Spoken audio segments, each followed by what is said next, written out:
Mi nombre es Leila Angélica Cader López. El día de hoy les estaré hablando sobre diferentes temas relacionados al negocio jurídico.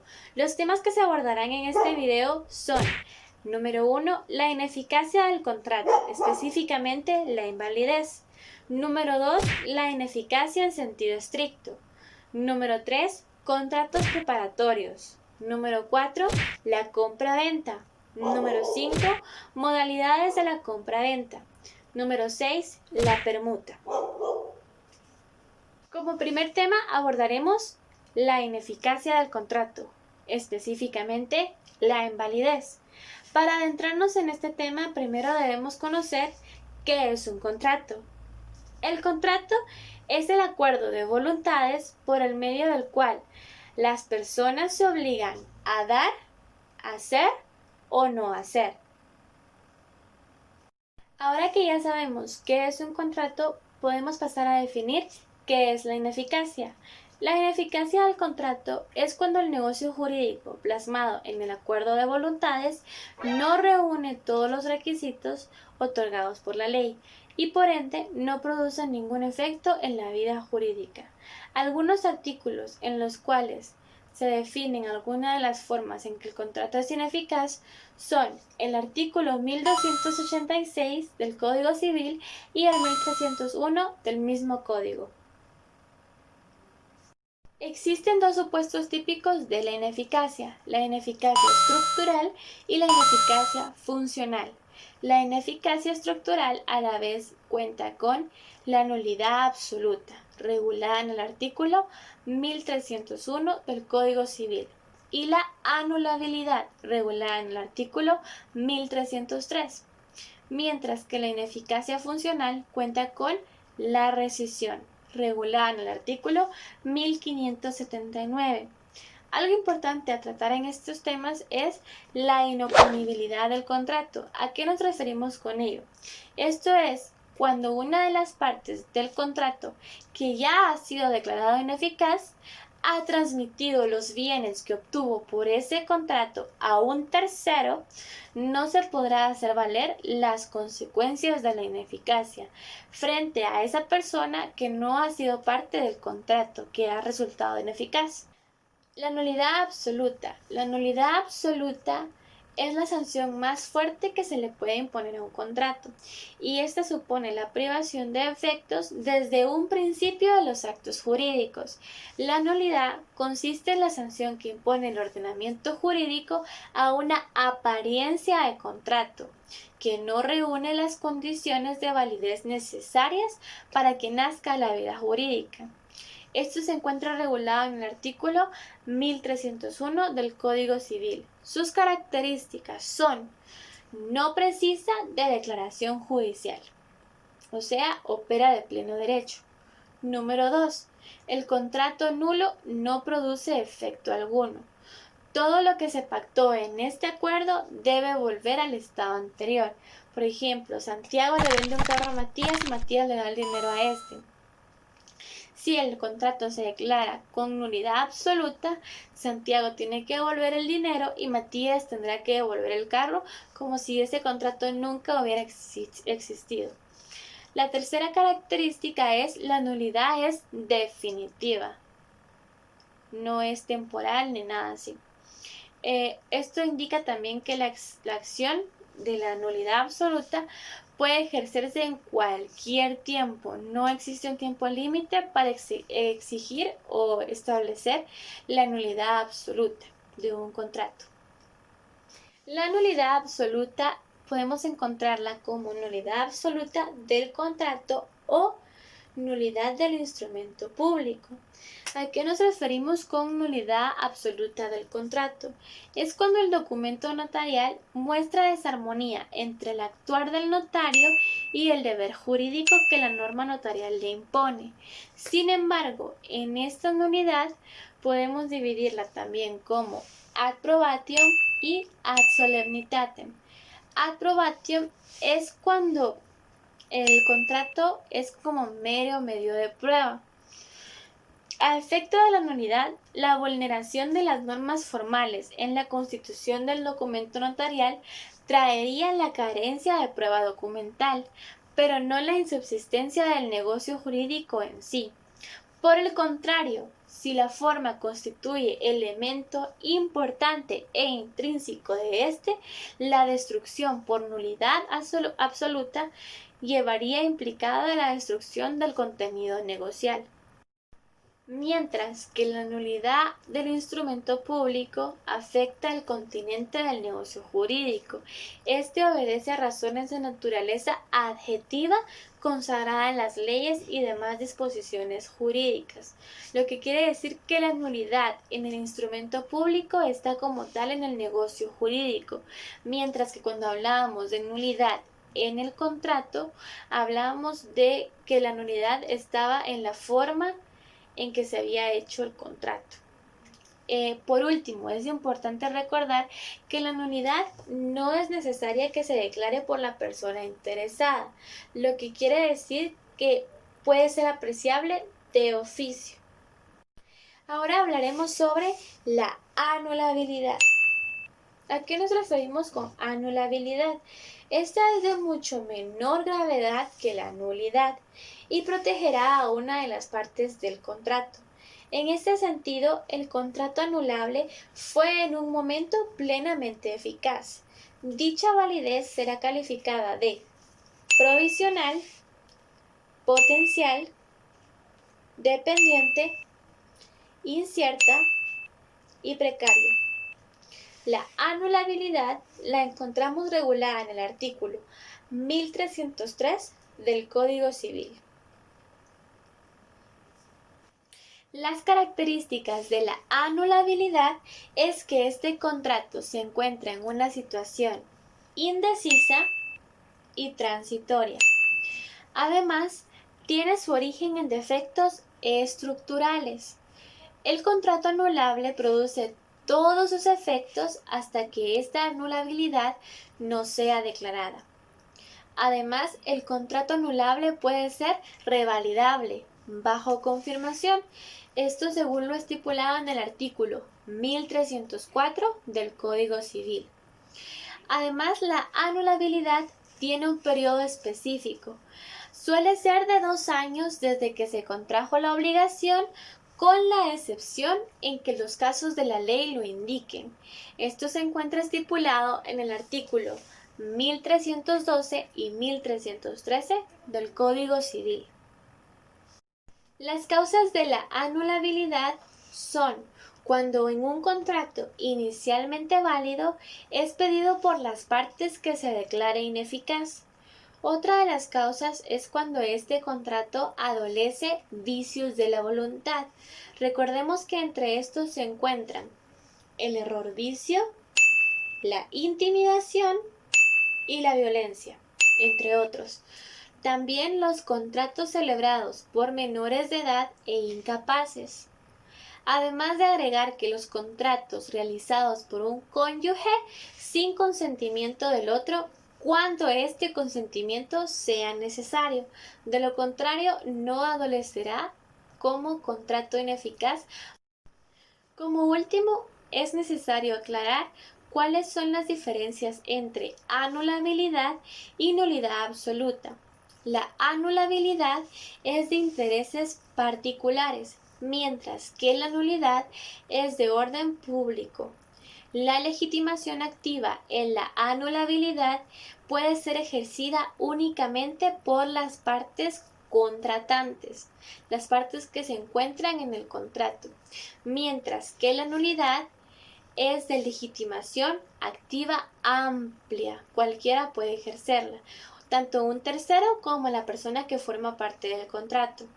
Y por último, la anulabilidad tiene plazos establecidos, de los cuales son 2 años o dependiendo de lo que se regule en la ley, mientras que la nulidad absoluta es de plazo imprescriptible, por lo cual puede pedirse la nulidad absoluta de un contrato en cualquier momento. Ahora abordaremos el segundo tema, el cual es la ineficacia del contrato en sentido estricto.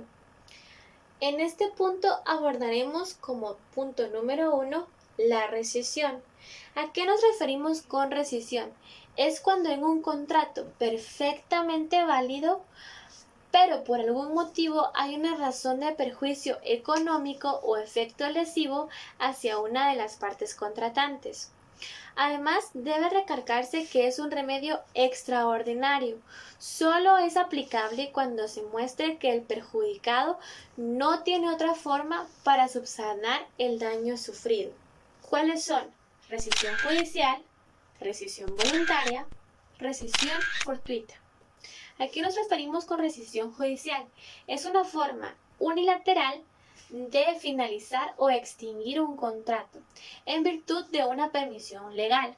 Cuando un negocio válidamente celebrado, pero que produciendo un perjuicio a una de las partes, es estimado como injusto y por el cual no hay otro recurso legal para su reparación y por ende podrá ser declarado como ineficaz. ¿A qué nos referimos con rescisión voluntaria?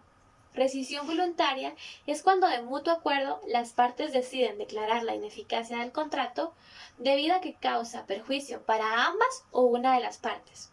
Algunos ejemplos de rescisión voluntaria se encuentran en los artículos 1579, 1584, 1578 y 1851 del Código Civil.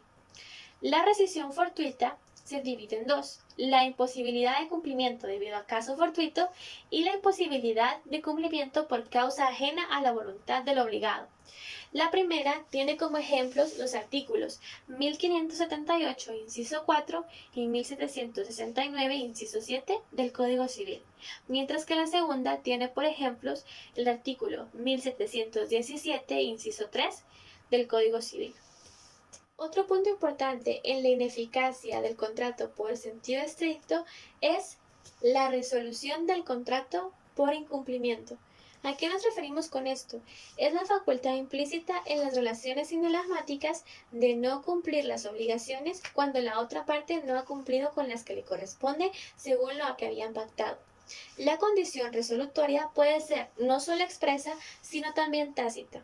Por poner un ejemplo de la resolución del contrato por incumplimiento, es por ejemplo cuando Matías y Santiago forman un contrato, forman una relación sinalasmática y Matías se obliga en este contrato a trabajar cierta obra a Santiago por cierta cantidad de dinero. Sin embargo, Santiago no le paga a Matías la cantidad establecida. Por ende, Matías no está obligado a continuar con la obra, ya que la otra parte no cumplió con lo que le correspondía. Otro tema importante es la revocación. ¿A qué nos referimos con revocación? Esta es una declaración de voluntad sobre un acto jurídico unilateral por el que se deja sin efecto otro cuya existencia dependía de la misma voluntad. Existe la clasificación de la revocación, las cuales son revocación unilateral y revocación judicial. ¿A qué nos referimos con revocación unilateral? Es de carácter extrajudicial. Es la facultad otorgada por la ley a un sujeto de derecho para retirar la autorización o entrega de algo al otro contratante. Mientras que la revocación judicial es la acción del acreedor en defensa de sus intereses patrimoniales, que pretende dejar sin efecto un contrato cuando lo ha celebrado el deudor para estar insolvente y sin capacidad patrimonial para responder a sus obligaciones. En esta intervienen tres sujetos: el deudor, el acreedor y el tercero que adquiere los bienes o derechos del deudor. El carácter fraudulento debe ser probado por el acreedor y debe ser causar perjuicio y ventaja a un tercero. Además, debe haber sido fraude de sus intereses. Y por último, el crédito que motiva la acción debe ser anterior al acto que se pretende revocar. Un punto importante en la acción de revocación es que esta caduca luego de un año contado desde la celebración del negocio o desde que se hizo la renuncia del derecho. Una diferencia importante aclarar aquí: ¿cuál es la diferencia entre acción de revocación y acción de nulidad?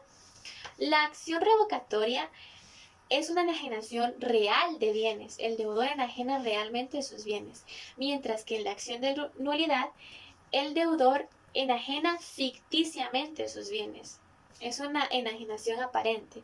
En la acción de nulidad también hay una inexistencia del contrato, mientras que en la revocatoria hay una enajenación fraudulenta que existe en el ámbito jurídico. Otra diferencia es que en la revocatoria los acreedores anteriores al acto impugnado son los que deben ser, mientras que en la nulidad pueden ser acreedores anteriores o acreedores posteriores. Además, en la nulidad la declaración se reduce a la nada, mientras que en la revocación invalida el contrato fraudulento. Por último, el desistimiento unilateral. ¿A qué nos referimos con esto? Es cuando perfeccionado un contrato quedan los contratantes vinculados, pero el legislador puede reconocer una o a cada una de las partes contratantes la posibilidad de extinguir la relación contractual por su libre decisión. Algunos ejemplos del desistimiento unilateral son el contrato de obra regulado en el artículo 2011 del Código Civil, el contrato de servicios profesionales regulado en el artículo 2034 del Código Civil, el contrato de una sociedad civil regulado en el artículo 1774 del Código Civil, el contrato de comodato también es otro ejemplo, regulado en el artículo 1963. ¿Cuáles son los efectos que causa este desistimiento unilateral?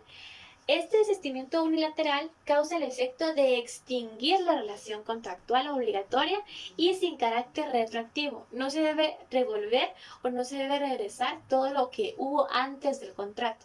No es necesario porque la relación se extingue, no es que desaparezca. El tercer tema en este video es los contratos preparatorios. ¿A qué nos referimos con contratos preparatorios?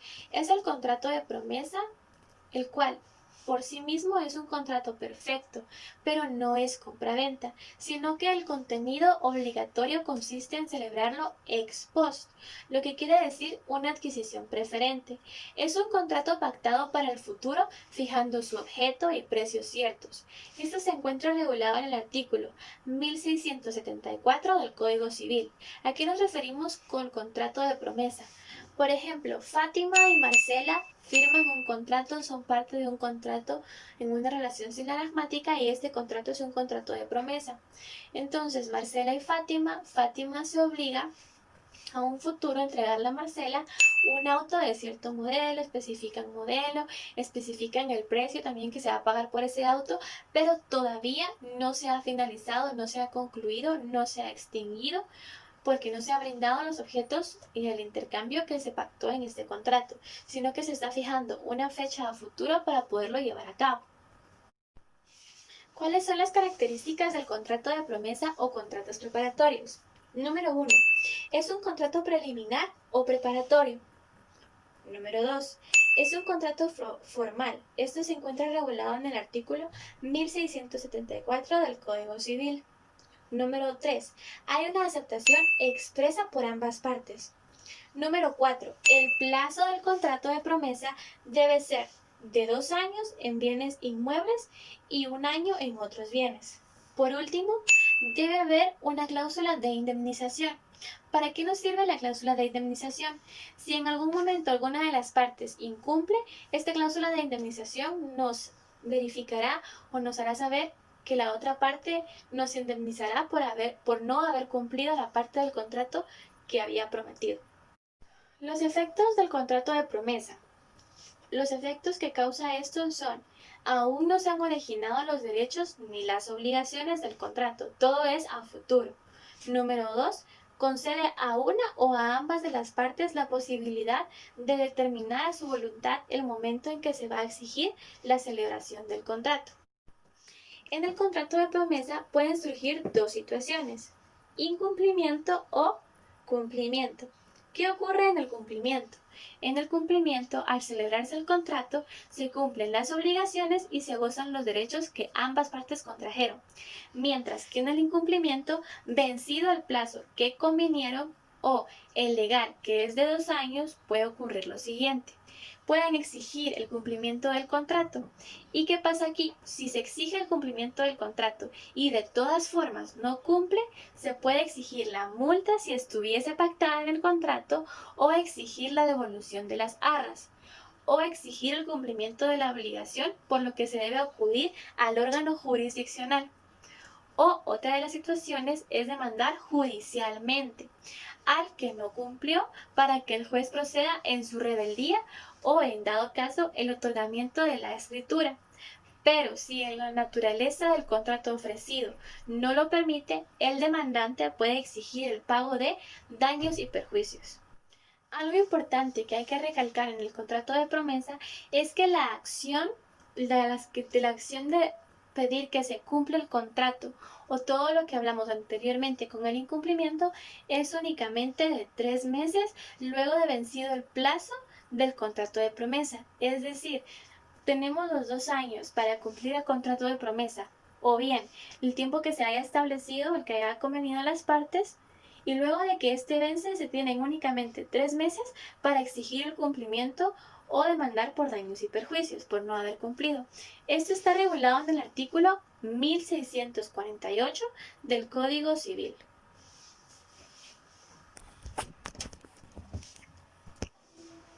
El siguiente punto a tratar en este video es la compraventa, la cual se encuentra regulada en el artículo 1790 del Código Civil. ¿Qué es la compraventa? La compraventa es aquel contrato en el que se hace el intercambio de bienes por dinero. Es decir, Santiago y Matías están contrayendo un contrato. En este contrato se estipula que Matías le va a entregar un carro a Santiago y Santiago, a cambio de este, le entregará una cantidad específica de dinero.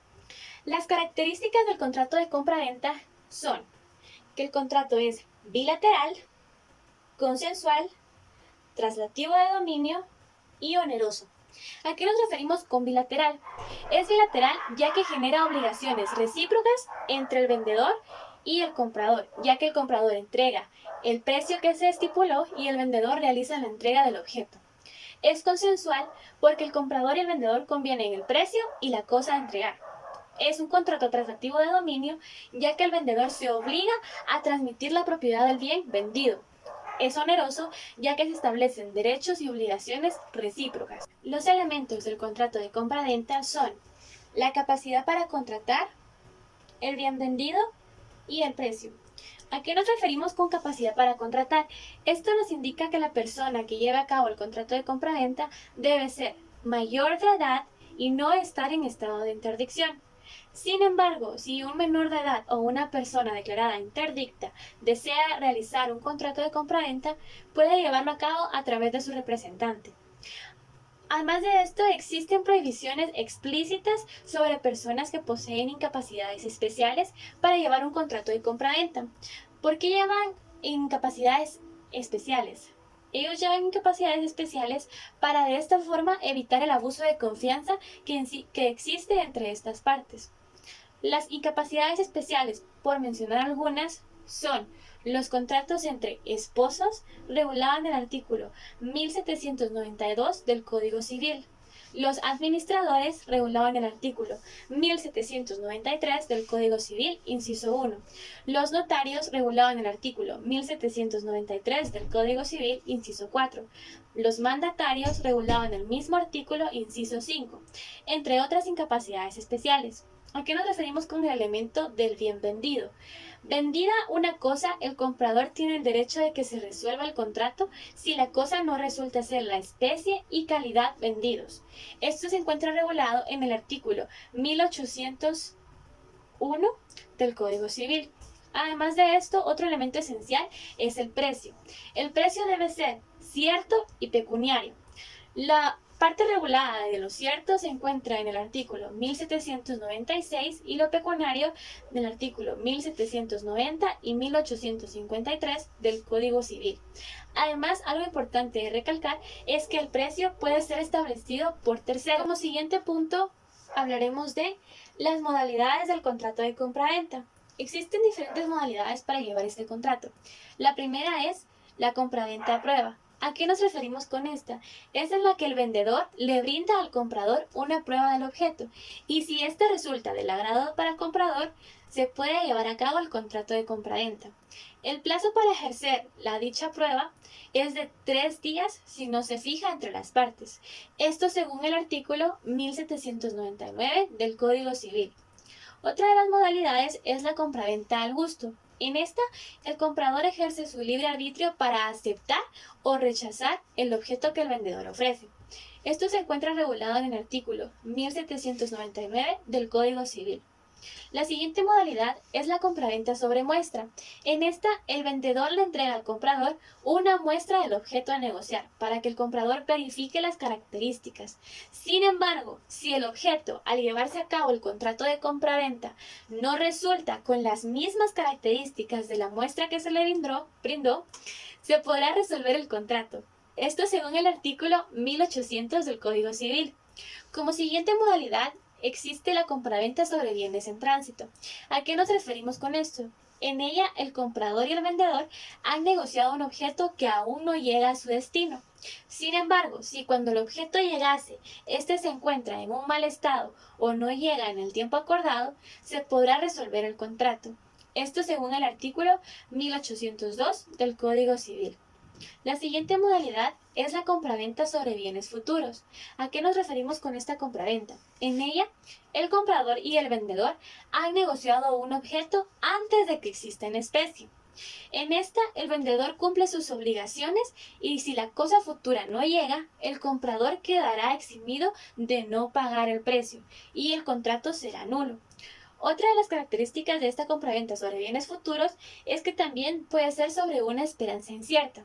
En este caso, si fue basado en una esperanza incierta, el contrato tendría validez y el comprador quedaría obligado al pago del precio aunque el objeto no llegara a realizarse.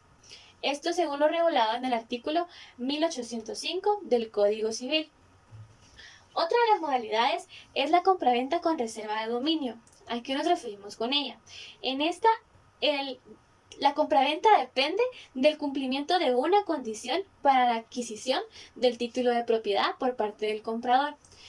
Dicha condición es el pago total del precio acordado sobre la cosa.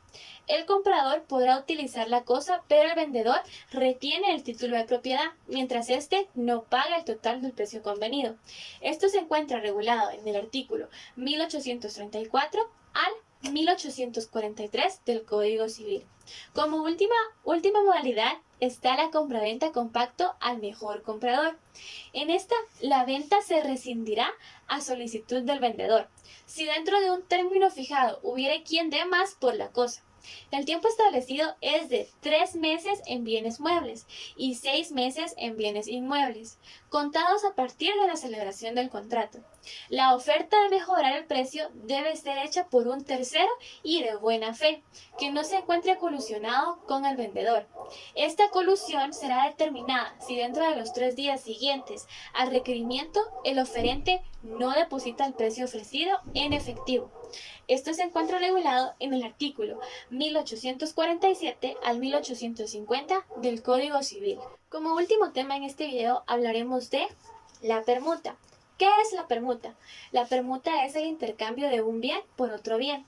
Es una prestación de mutua transferencia de una cosa por otra. Su finalidad y esencia es el intercambio directo de una cosa por otra sin intervención del dinero. Esto se encuentra regulado en el artículo 1852 del Código Civil. Las características de la permuta es que es un contrato de naturaleza consensual. Ya que se entiende de celebrado desde el momento en que las partes se han obligado a transmitirse las respectivas cosas, partes del contrato. Otra de las características es que es un contrato sinalagmático, ya que genera el nacimiento de las respectivas obligaciones de entrega de los bienes objeto del contrato. Otra de las características es que es un contrato de intercambio de cosas. Cada parte es comprador de una cosa y vendedor de otra, y en donde cada cosa es precio de la otra. Otra de las características es que es un contrato sobre bienes únicamente. ¿A qué nos referimos con esto? Es que en la permuta no se puede llevar a cabo intercambio de servicios o bienes por servicios. Eso ya compete a otras cuestiones de derecho. Por ende, la permuta no se puede llevar a cabo entre yo le doy un servicio a la persona y la otra persona me va a dar un servicio a mí y entonces es una permuta. No, de esta forma no funciona, y tampoco brindar un servicio a cambio de un bien. Tampoco funciona de esta forma. Otra de las características es que es un contrato translativo de dominio, ya que su consumación supone la transmisión de la propiedad de lo permutado. Por último, las características de la permuta es que es un contrato típico, autónomo y oneroso.